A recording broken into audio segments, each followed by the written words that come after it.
I saw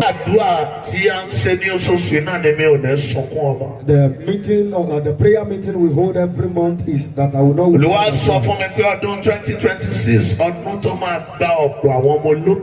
The Lord told me that the year 2026 many glorious children will die.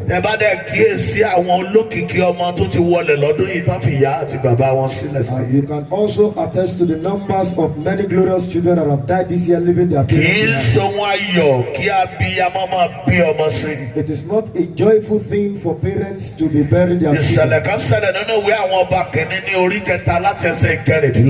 Something happened in the book of 1 Kings chapter 3 from verse 16. Two women slept, and before daybreak one person lost her child.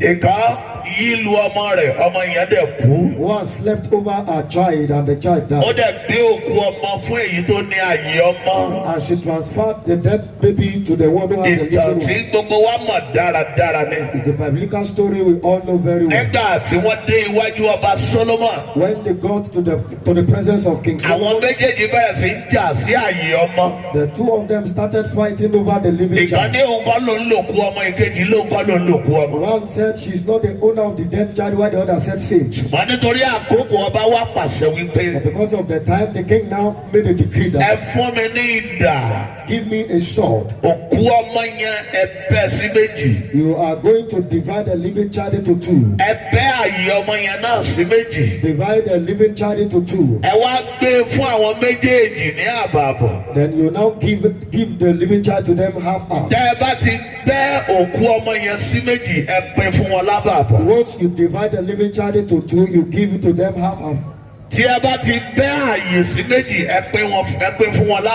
When you divide the living child into two, you give one to half to the other. The owner of the dead child said, King, I am satisfied without your judgment. But the owner of the living child said that, oh King, once you divide the living child into two, the child will die. And she said, I can't bear it. Give the living child to her and let her go away. When the child grows old, he will know his mother. And the king said,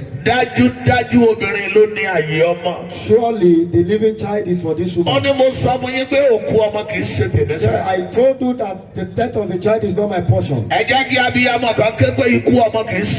When somebody said the death of the child is not my portion this year.